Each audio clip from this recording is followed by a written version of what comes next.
March 8, 1403. A king whose name made the monarchs of Europe tremble is paraded as a prisoner inside an iron cage. This is the story of Sultan Bayezid I, a ruler who spent his life moving faster than the wind, only to be brought to a complete, humiliating standstill. Bayezid's reign began not in a palace, but on a pile of corpses. At the 1389 Battle of Kosovo, the Ottoman army had just defeated a massive European coalition when the Sultan, Murad I, was assassinated. Bayezid took command of the empire right there on the battlefield, standing over his father's body while the smoke of war still hung in the air. He proved his ruthlessness within hours. Bayezid's brother, Prince Yakub, was still fighting on a distant flank, unaware that their father was dead. Bayezid summoned him to the royal tent under the guise of a strategy meeting, but when Yakub entered, he was met by executioners with a bowstring. By murdering his brother before a civil war could even begin, Bayezid secured the throne but chose a life of total isolation.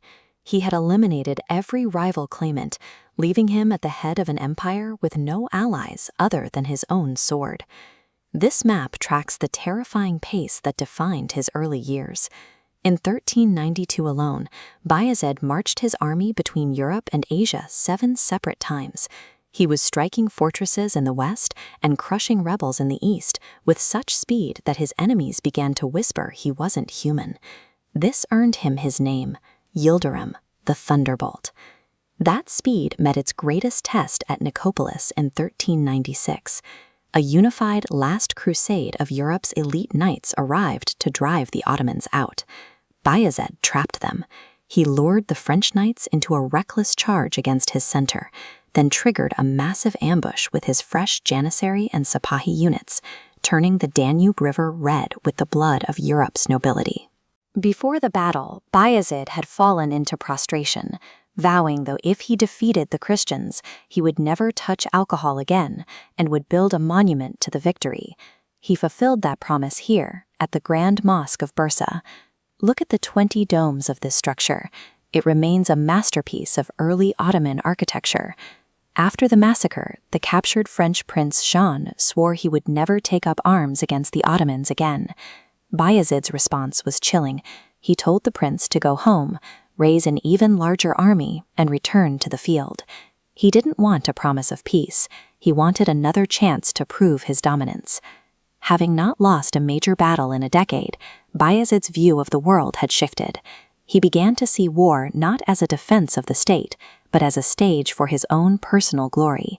He had achieved the title of Sultan of Rum from the Caliph, and in his mind, no power on earth could stop the Thunderbolt. Look at these massive stone fortifications. By 1400, Bayezid's forces were strangling the Roman Empire. The city of Constantinople was starving, and history was likely days away from the Ottomans seizing the ultimate prize of the ancient world. But then, a different kind of storm arrived from the east. Look at this portrait of Amir Timur, a conqueror who had already trampled everything from Delhi to Damascus. He struck the Ottoman city of Sivas, capturing the garrison and burying thousands of Bayezid's soldiers alive as a direct challenge. The two monarchs traded letters that were essentially death warrants for their people. Bayezid's replies were calculated insults. He wrote his own name in gold ink while writing Timur's in small black letters. He eventually crossed a line that made peace impossible, mocking Timur's honor by making crude references to the conqueror's wives. This was the fatal error. Bayezid allowed his personal anger to blind him to the strategic reality. He abandoned the siege of Constantinople, letting the Roman Empire survive for another 50 years, simply to chase Timur into the Anatolian interior for a war of pride. In July 1402, Bayezid pushed his army across the scorched plains of Ankara to meet his rival. But Timur had arrived first. He had already captured and diverted the only local water source, leaving the Ottoman troops to face the summer heat in heavy iron armor without a single drop to drink. Bayezid ordered an aggressive offensive, but Timur unveiled a secret weapon the Ottomans had never seen before: war elephants looted from India.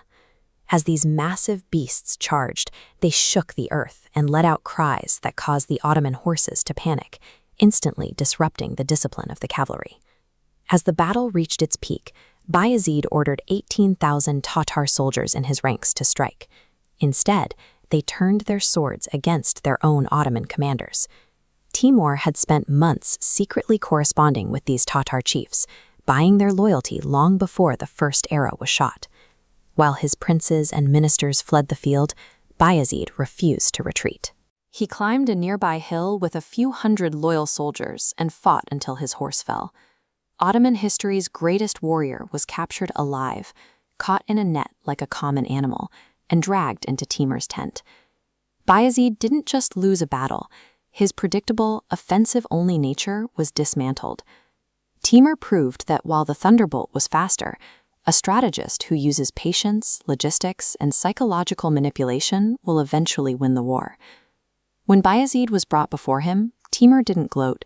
He continued playing chess with his son. He finally looked at the captured sultan and laughed, not at his misery, but at the idea that God had handed the kingship of the world to one man who was lame and another who was blind in one eye. For the next 8 months, Bayezid lived through a psychological torture worse than death. Whether he was kept in a literal iron cage or a barred palanquin, he was paraded across his own former territories as a war trophy, a circus lion for the amusement of the crowds. Every city he had built was looted, his queen was forced into servitude, and his daughters were married off to Timur's relatives.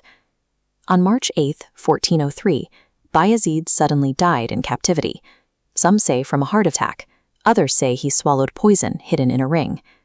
For a man whose entire existence was defined by moving forward, the forced immobility of a cage was a specialized kind of hell. The thunderbolt had finally struck the earth, leaving nothing behind but ash. The empire Bayezid built nearly vanished with him.